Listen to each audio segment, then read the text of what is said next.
कर्म संन्यास और कर्मयोग क्या है? दोनों में अंतर क्या है?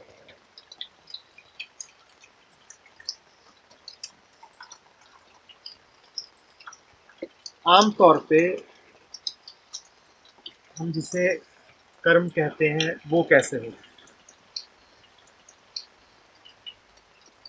वो ऐसे होता है कि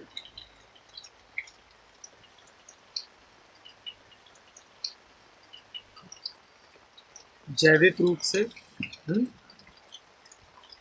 और सामाजिक रूप से मन संस्कारित रहता है। फिजिकल सोशल दोनों तरह के संस्कार। तो मन में पहले ही ये व्यवस्था बैठी होती है कि इस तरह की स्थिति में इस तरह का उत्तर देना है, ऐसा कर्म कर देना है। ये हमारा साधारण कर्म है। क्या है साधारण कर्म?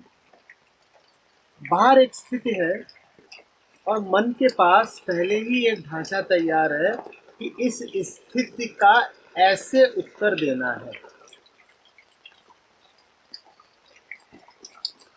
और चूंकि मन के पास कुछ तयशुदा ही उत्तर है, इसीलिए वो बाहर की सारी ही स्थितियों को उनके तयशुदा प्रश्नों में ही बांध के देखेगा। मन इतना बड़ा नहीं है कि उसमें प्रतिक्षण बदलती प्रत्येक स्थिति का उत्तर हो। उसके पास तो एक मॉडल है, ऐसी स्थिति ये उत्तर, ऐसी स्थिति ये उत्तर, और ऐसे 10 20 या 10,000 या 20,000 जवाब उसके पास हैं। लेकिन जीवन में जो स्थितियां हैं वो असंख्य हैं। तो मन क्या करता है कि बाहर की स्थिति कैसी है इससे उसे कोई विशेष प्रयोजन नहीं रहता। वो तो बस ये समानता भिड़ाता है, मैचिंग करता है कि बाहर की स्थिति के आसपास का कौन सा संस्कार, कौन सा सवाल मेरे पास पहले ही मौजूद है,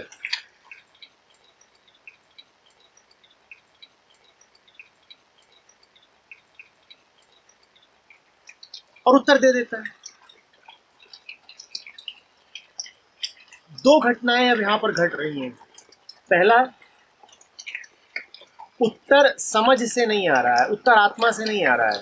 दूसरा, उत्तर बाहर की स्थिति से भी नहीं आ रहा, क्योंकि आपको बाहर की स्थिति भी ठीक ठीक पता नहीं है। आप बाहर की स्थिति ठीक ठीक पता कर ही नहीं सकते, क्योंकि अगर ठीक ठीक पता चल गई तो आपके लिए मुश्किल खड़ी हो जाएगी, आपके पास उसका उत्तर ही नहीं होगा। भाई, आपको बता दिया गया है कि बाहर यदि लाल है तो आपको कहना है ल, बाहर यदि सफेद है तो आपको कहना है स, बाहर यदि नीला है तो आपको कहना है न, और बाहर यदि हरा है तो आपको कहना है ह। और दुनिया भर के रंगों में जितनी विविधता हो सकती है उसको इन्हीं 4 रंगों में कैद करके आपको पढ़ा दिया गया है, क्योंकि पढ़ाने की सीमा होती है। जो पूरा स्पेक्ट्रम है उसमें तो अनगिनत रंग हैं। हर रंग का नाम नहीं रखा जा सकता, क्योंकि असंख्य नाम हो जाएंगे। और जब हर रंग का नाम ही नहीं रखा जा सकता तो हर रंग के आने पर आपको क्या जवाब देना है ये भी निर्धारित नहीं किया जा सकता। सफेद का नाम रखा जा सकता है, तो आपसे कहा जाता है सफेद आए तो तुम बोलना स, हरा आए तो तुम बोलना ह, लाल आए तो बोलना ल, और नीला आए तो बोलना न। अब आपके सामने गुलाबी आया, आप में ये क्षमता ही नहीं है कि आप कह पाओ कि ये गुलाबी है, क्योंकि यदि वो गुलाबी है तो आप करोगे क्या? आपके पास तो गुलाबी का उत्तर है ही नहीं, तो आप कहोगे गुलाबी नहीं है, ये लाल है। और आप गुलाबी देखोगे तो आपका जवाब आएगा ल। लाल से मिलते जुलते अन्य भी जितने रंग होते हैं वो सब अलग अलग हैं आपस में, लेकिन उन सब पे आपका जवाब एक ही आएगा, रटा रटाया, क्या? ल। तो संस्कारित मन जो जवाब देता है उसमें दो बातें होती हैं। पहला, वो जवाब आत्मा से नहीं निकलता, उस मन को आत्मा का कुछ पता नहीं है। और दूसरा, उस मन को ये भी नहीं पता है कि बाहर स्थिति क्या है, बाहर की स्थिति का भी उसे कुछ पता नहीं है। कर्म संन्यास क्या हुआ? अभी तक हमने जो बात करी थी वो हमारे साधारण कर्म की करी। कर्म संन्यास क्या हुआ? कर्म संन्यास हुआ कि बाहर की परिस्थितियों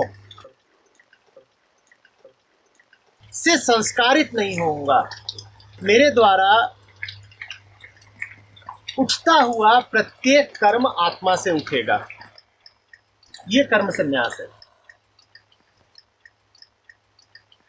बाहर से जितनी भी आवाजें आएंगी कि ये कर्म करो और वो कर्म करो, ना, मैंने छोड़ दिया तुम्हारे कहने पे कर्म करना। मैंने इस अर्थ में संन्यास ले लिया कि तुम जो कुछ कहोगे हम वो तो नहीं करेंगे। तो इस अर्थ में हम संन्यास्त हुए कि बाहर की आवाजों के कहे पर नहीं चलते, तो हम सन्यासी। लेकिन ऐसा नहीं है कि कर्म नहीं करते, कर्म करते हैं। अब कर्म कैसे करते हैं? अब कर्म उठता है आत्मा से, कर्म उठता है, अब कर्म उठता है आत्मा से, बाहर के आए स्थितियों द्वारा प्रदत्त संस्कारों से नहीं। ये कर्म संन्यास है। कर्म संन्यास कहता है दुनिया को भूल, खुद को देख और जान जाएगा क्या करना है। कर्म संन्यास कहता है दुनिया को भूल, खुद को देख, और खुद को देखने से अपने आप उचित कर्म होगा। कर्मयोग क्या है? कर्मयोग कहता है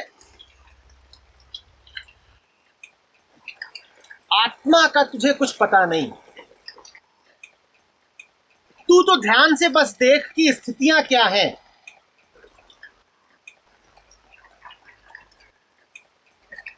तू तो ध्यान से देख कि स्थितियां क्या हैं और स्थितियों के अनुकूल जो आचरण हो तू करता चल। ये कर्मयोग है। ऊपर ऊपर से दोनों विपरीत लगते हैं। ऊपर ऊपर से कर्म सन्यासी कहता है कि अब हमने स्थितियों का गुलाम होना छोड़ दिया, अब हम तो सिर्फ आत्मा की ओर देखते हैं। और ऊपर ऊपर से कर्मयोगी कहता है कि ना, हम तो जैसा मौका हो वैसा कर्म कर जाते हैं। समझो बात। कर्म सन्यासी कह रहा है कि हम सिर्फ आत्मा के कहे पे चलते हैं, अपने मूल के कहे पे, अपने स्रोत के कहे पे, जिसको तुम समझदारी भी कह सकते हो अपनी, उस पर चलते हैं। कर्मयोगी कहता है कि कर्म बाहर की ओर होता है तो स्थितियां देखकर ही होगा, क्योंकि बाहर क्या है? स्थितियां हैं। तो स्थितियां देखेंगे और कर्म करेंगे। इन दोनों में निश्चित रूप से भीतर को मुड़ना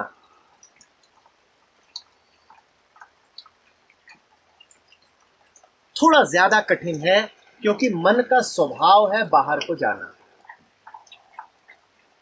तो कृष्ण अर्जुन को सलाह देते हैं कि कर्म सन्यासी और कर्म योगी दोनों पहुंचते तो एक ही जगह है अर्जुन, लेकिन इन दोनों में ज्यादा सरल मार्ग कर्मयोग है। तो अर्जुन को सुझाते हैं कि तू कर्मयोग का पालन कर। वो अर्जुन से कहते हैं कि कर्म सन्यासी और कर्मयोगी दोनों एक ही जगह पहुंच जाते हैं, लेकिन कर्म सन्यासी होना मुश्किल है, क्योंकि मन की जो वृत्ति है और इंद्रियों की जो वृत्ति है वो बहिर्गामी है, वो लगातार बाहर को जाती है। अब जब बाहर को जाती ही है तो चल तू ऐसा कर, बाहर को ही ध्यान से देख। जिसने दुनिया को ध्यान से देख लिया वो भी सत्य तक पहुंच जाएगा। इन दोनों रास्तों का अंतर समझना। एक रास्ता है कि हमने दुनिया को देखना ही बंद कर दिया, हम तो लगातार ध्यानस्थ रहते हैं, आत्म सरोवर में डूबे रहते हैं, अपने ही भीतर समाये रहते हैं। और दूसरा रास्ता है कि आंखें जो दिखाती हैं वही देखते हैं, पर जरा ध्यान से देखते हैं, शांत चित्त से देखते हैं, कृष्ण को स्मरण करते हुए देखते हैं, कान जो सुनाते हैं वही सुनते हैं, पर जरा ध्यान से सुनते हैं। फिर आंखों के देखने से और कान के सुनने से ये स्पष्ट हो जाता है कि मेरे लिए सम्यक कर्म क्या है। ये कर्मयोग कहलाता है। अब इस विषय में जो भ्रांतियां हैं उनको जरा देखेंगे। एक ये बड़ी प्रचलित भ्रांति है कि कर्मयोग का अर्थ होता है कि जो कुछ भी परंपरा से चली आ रही रूढ़ी है, ढर्रा है, उसका पालन करते चलो। आप लोगों से मिलेंगे, वो पूरे तरीके से एक बंधा बंधाया संस्कार युक्त जीवन जी रहे होंगे, जो कि एक गुलामी का जीवन होगा, जिसमें कहीं भी ना कोई होश होगा, ना चैतन्य होगा, ना समझ होगी। रोज वही ढाक के 3 पार, यहां से वहां जाना, वहां से यहां जाना और वापस लौट आना। और वो दावा करेंगे वो कर्मयोगी है। कर्मयोग का अर्थ ये निकाल लिया गया है कि जो भी कर रहे हो डट के करो ना। कर्मयोग का ये अर्थ बिल्कुल भी नहीं है कि जो भी कर रहे हो वही डट के करो।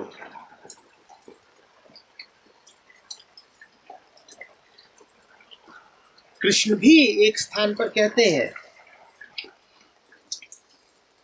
कि जो नियत कर्म है करो, लेकिन नियत कर्म का ये अर्थ नहीं है कि वो कर्म करो जो तुम्हारे मुक्त स्वभाव के विपरीत जाता हो। नियत कर्म का अर्थ ये है कि तुम जहां भी होते हो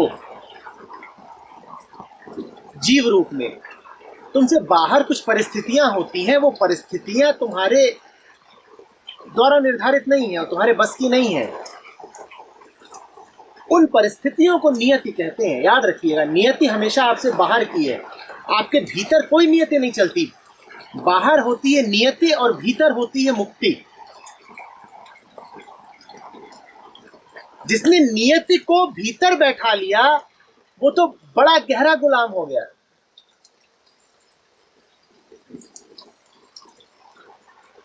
तो नियत कर्म का अर्थ ये है कि मुक्त भाव से नियति को उत्तर दो। भीतर से मुक्ति रहना, नियति बाहर बाहर रहे। अभी यहां पर बारिश हो रही है, ये नियति है। हम इस बारिश के मध्य क्या कर रहे हैं वो हमारी मुक्ति है। तो नियत कर्म का अर्थ ये वो समझ लीजिएगा कि तयशुदा कर्म। नियत कर्म का अर्थ ये नहीं होता कि तुम यंत्रवत कुछ भी करे जा रहे हो, मशीन बन गए हो और कहो कि भाई ये तो नियति है। इसी तरह से कृष्ण एक स्थान पर ये कहते हैं कि अर्जुन तू वही कर जो पूर्व से चला आ रहा है। इसका भी बड़ा उल्टा अर्थ किया जाता है। इसको ये समझा जाता है कि जो कृष्ण कह रहे हो कि अर्जुन तो वो सब कर जो परंपरा है। कृष्ण नहीं कह रहे हैं कि तुम परंपरा का पालन करो। पूर्व से चला आ रहा है से अर्थ है कि समय में है, प्रकृति में है। वो अर्जुन से कह रहे हैं, अर्जुन तू समय को, प्रकृति को, यानी कि इस पूरे विश्व को पूरा सम्मान दे। और सम्मान देने का अर्थ यही हुआ कि इसको जान।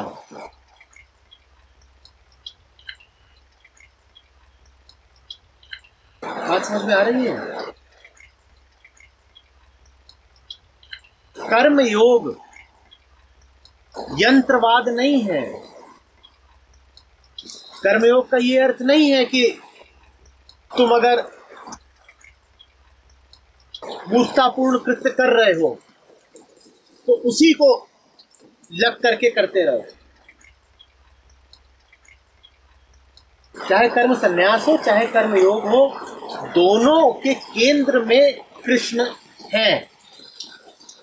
बस दृष्टि का अंतर है। कृष्ण मन के पीछे रहे, मन को बल देते हुए, और कृष्ण के बल से मन दुनिया को देखे, तो ये कहलाया कर्मयोग। याद रखिए, कर्मयोग में भी कृष्ण प्रधान है। आंखें भले दुनिया को देख रही हैं, आंखें भले दुनिया को देख रही हैं, लेकिन दुनिया को समझने की ताकत आंखों के पीछे के कृष्ण ही दे रहे हैं। तो कर्मयोग में भी प्रधान कौन हुए? कृष्ण। और कर्म संन्यास में तो आंखें सीधे सीधे कृष्ण को ही देख रही है।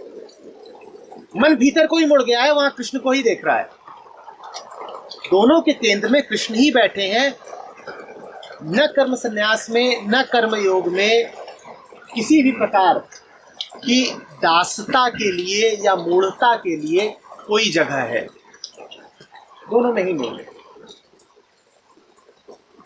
वही बात समझ लो।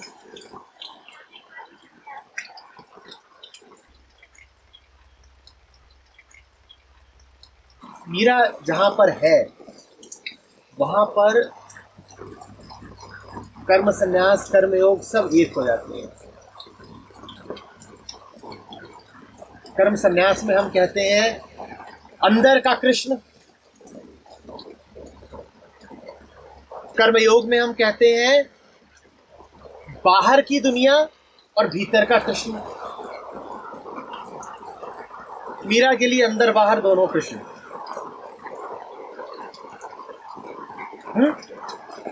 कर्म संन्यास, कर्मयोग विधियां हैं उनके लिए जिन्होंने अभी शुरुआत करी है।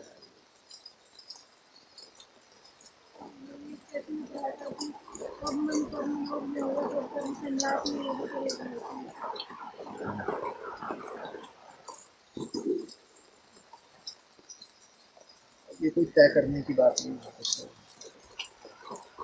मोटे तौर पे ये कह सकते हो कि जब गतिविधि से बहुत घिरे हुए हो, जब मन पर बाहरी हालातों का बार बार आघात हो रहा हो, तब सरलता ज्यादा कर्मयोग में है। बाहर लगातार घटनाएं घट रही हैं, तो आंखें लगातार बाहर की ओर ही तो देखती सतर्क रहेंगी ना। बाहर से, इधर से कुछ आवाज आ रही है, यहाँ से कुछ कहा जा रहा है, ये हो रहा है, तो तुम्हारी सारी इंद्रियों की मजबूरी रहेगी कि उन्हें बाहर की ओर ही जाना पड़ेगा। तब उचित यही है कि जाओ, बाहर को जाने दो इन्हें, जाओ तुम बाहर की ओर। पर तुम भले बाहर की ओर जाओ, लेकिन बाहर तुम्हें बंधना नहीं है। तुम्हारे मालिक तो आंखों के पीछे बैठा कृष्ण ही रहेगा। कर्म हम सारे दुनिया में करते रहेंगे, लेकिन दुनिया मालिक नहीं हो गई, मालिक तो कृष्ण ही है। कर्मयोग उन स्थितियों में ज्यादा प्रासंगिक हो जाता है जब आप संघर्षरत हो, युद्धरत हो, कर्मरत हो, स्थितिरत हो, तब कर्मयोग ज्यादा प्रासंगिक हो जाता है।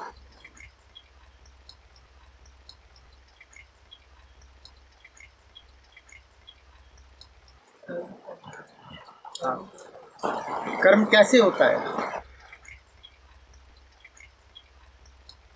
कर्म संन्यास में तुम्हारी प्रमुख सजगता यही रहती है कि कृष्ण क्या कह रहे हैं, आत्मा क्या कह रही है, बाहर क्या चल रहा है, ये बात गौण हो जाती है।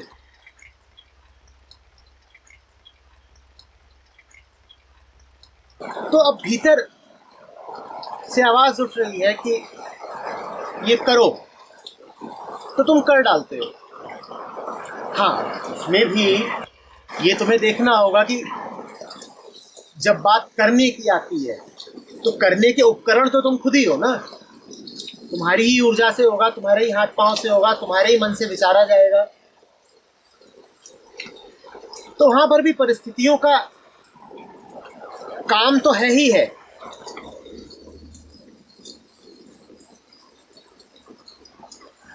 दोनों में अंतर सिर्फ नजर की दिशा का है।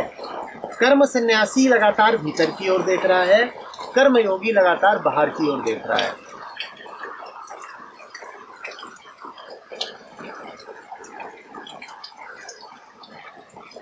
कर्म सन्यास के बारे में भी ये जो भ्रांति है कि कर्म सन्यास का अर्थ होता है कि हम कर्म करेंगे ही नहीं, ये मूर्खतापूर्ण भ्रांति है।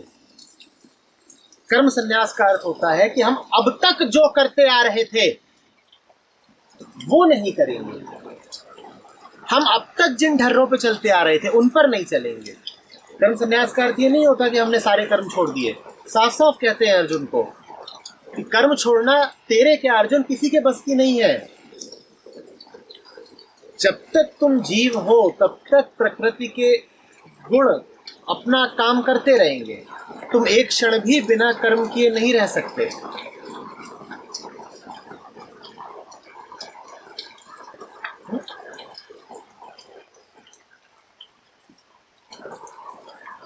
समझ तो बाहर की परिस्थितियों को भी बदले में रखते हुए ही दोनों अंतर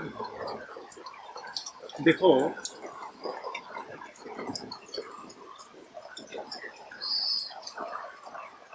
दोनों ही बातें साधकों के लिए कही गई हैं, सिद्धों के लिए तो नहीं कही गई हैं। जो साधक है वो प्रत्येक स्थिति में विचार करेगा ही करेगा। विचार तो करेगा ही। दोनों में अंतर इस बात का है कि विचार का विषय क्या है। कर्म सन्यासी कहेगा मैं कौन हूं, शुरुआत यहां से करेंगे।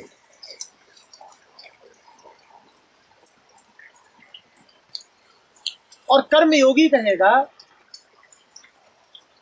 स्थिति क्या है, विचार यहां से शुरू करेंगे। समझ रहे हो बात को? तुम कर्म सन्यासी से एक प्रश्न पूछो और वही प्रश्न तुम कर्म योगी से पूछो, दोनों की विचारणा जरा अलग अलग होगी। हाँ, दोनों की विचारणा अंततः विगलित हो जाएगी, आखिर में दोनों एक ही बिंदु में पहुंच जाएंगे, पर दोनों शुरुआत अलग अलग जगह से करेंगे। कर्मयोगी शुरुआत यहां से करेगा कि ध्यान से सुनो सवाल क्या है। कर्मयोगी शुरुआत यहां से करेगा कि ध्यान से सुनो परिस्थिति क्या है। परिस्थिति अभी क्या है? सवाल।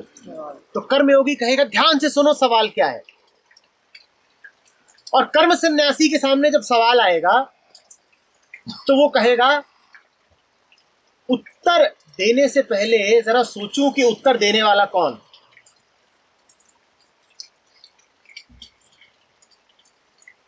उत्तर कृष्ण से आ रहा है या नहीं आ रहा है, उसके लिए यह जरूरी होगा। समझ रहे बात? कर्मयोगी के लिए विचार के केंद्र में संसार है और कर्म सन्यासी के लिए विचार के केंद्र में स्वयं है या सत्य है।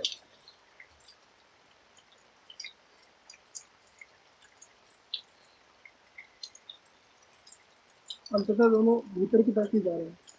अंततः दोनों शून्य में हो जाते हैं। तुम्हें यदि ध्यान से सुनना है कि तुमसे क्या सवाल पूछा जा रहा है तो तुम्हें मौन होना ही पड़ेगा।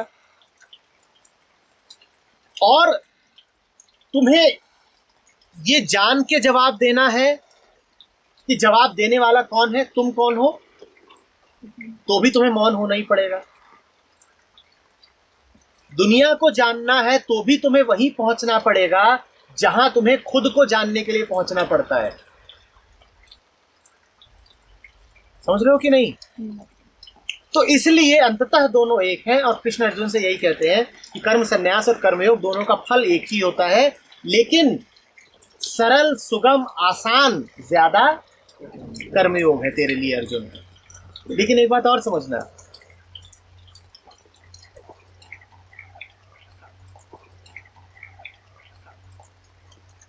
कर्मयोग अक्सर सकाम हो जाता है, उसमें कोई ना कोई कामना साथ में रहती है। कृष्ण उसको भी अस्वीकार नहीं कर रहे।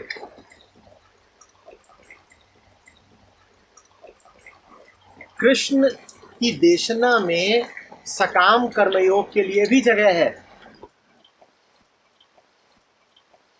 कि कुछ इच्छा है तेरी, उसके लिए भी जगह है।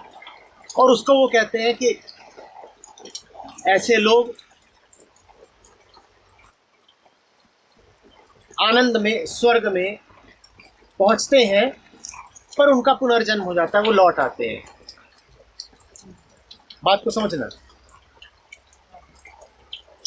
कृष्ण कहते हैं कि जो सकाम कर्मयोगी है वो स्वर्ग को प्राप्त होता है, लेकिन पुण्यों के क्षीण होने पे दोबारा उसका जन्म हो जाता है। उसका अर्थ क्या है? उसका अर्थ यही है कि जो कर्मयोगी है, चूंकि उसकी प्राइमरी कंसर्न दुनिया है,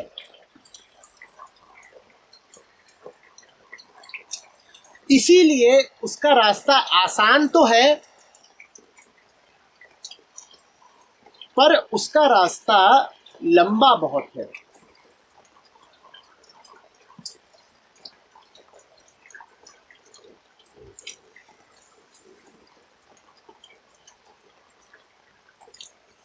आना तो अंततः स्वयं तक ही है ना, आना तो खुद तक ही है। दुनिया से होके आओगे तो लंबा रास्ता लेना पड़ेगा। जैसे तुम पूरी एक ब्रह्मांड का चक्कर लगा के आ रहे हो अपने आप तक वापस, समय लगेगा, कई बार फिसलोगे, चक्र ही है पूरा। सबसे पहले अर्जुन को सांख्य योग का उपदेश देते हैं, फिर कर्म संन्यास का, फिर कर्म योग का। ऊंचे से ऊंचा है सांख्य योग।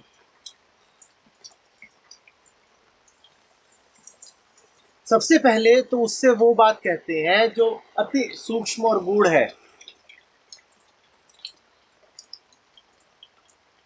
लेकिन बात जितनी सूक्ष्म और गूढ़ होती है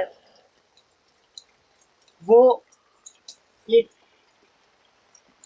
आम संसारी मन के लिए उतनी ही कठिन भी हो जाती है। बात सत्य के जितने करीब होती है अक्सर उतनी ही कम उपयोगी हो जाती है।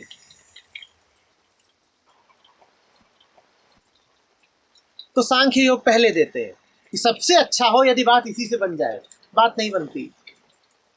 फिर कर्म संन्यास देते हैं कि क्या पता इसी से हो जाए, उससे भी बात बनती नहीं। फिर कर्म योग की बात करते हैं।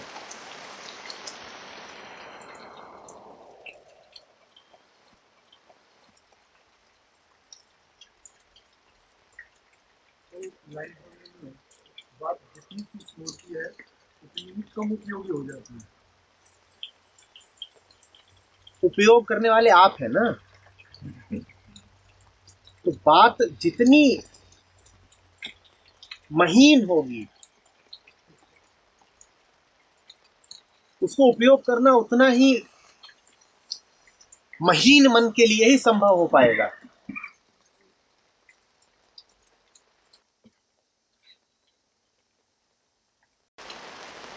एक साधारण सा मोबाइल फोन हो, कोई भी इस्तेमाल कर लेता है, और एक उन्नत सुपर कंप्यूटर हो, अब क्या होगा? दुनिया के 99.99% लोगों के लिए उपयोगी क्या है? मोबाइल फोन या सुपर कंप्यूटर? Mobile phone. तुम उनके घर में सुपर कंप्यूटर रख दो, वो क्या करेंगे? उसका क्या करेंगे? मूवी देखेंगे।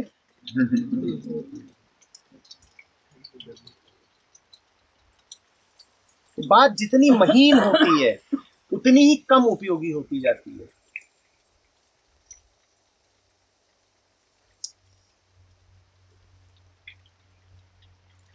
कल सीढ़ी सुन रहे थे, उसमें एग्जैक्टली यही क्वेश्चन पूछा किसी ने कि अष्टावक्र गीता इतनी महीन बात कर रही है, फिर वो इतनी मतलब वाइड स्प्रेड यूज़ क्यों नहीं होती जितनी की भागवत गीता होती है? तो यही जवाब दिया था। सर, ये कर्मयोग ऐसा नहीं है जैसे कि ऑब्जर्वेशन लिखते हैं हम, वो कर्मयोग जैसा है। और जैसे आपने आज बोला कि कैंप में तुम अपने पैटर्न्स के वो करना, तो वो एक कर्म संन्यास ऐसा हो गया कि जो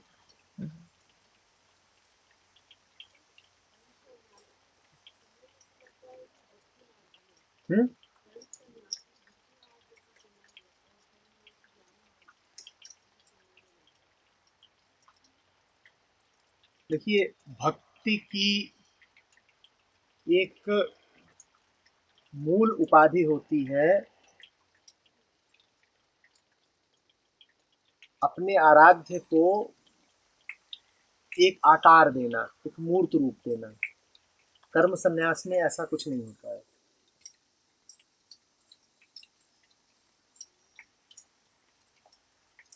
समझ रहे हैं? दूसरी बात, आपको समझाने के लिए मैंने कह दिया कि भीतर के कृष्ण की ओर आंखें करना।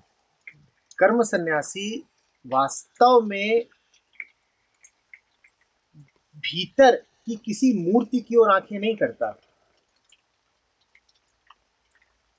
कर्म सन्यासी सिर्फ मौन हो जाता है। वो मौन होना ही अंतर्गमन है, भीतर की ओर जाना है।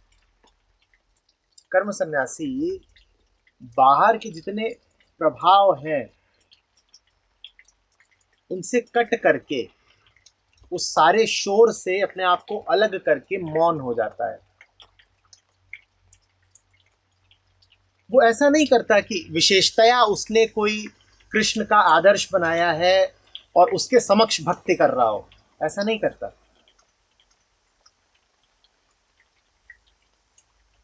कर्म सन्यासी बस अपने आप को, ये जो पूरा स्थूल विश्व है, इससे प्रभावित नहीं होने देता। और उससे अप्रभावित होने का अर्थ यही होता है कि वो अब भीतर को मुड़ा हुआ है। आपको समझाने के लिए मैंने कह दिया कि वो भीतर के कृष्ण की ओर जा रहा है, पर वो भीतर किसी विशेष आकार, नाम, रूप की ओर नहीं जा रहा है। वो बस आत्मस्थित है। वो बस आत्मस्थित है। भक्ति में आत्मस्थित होने से कहीं ज्यादा महत्व होता है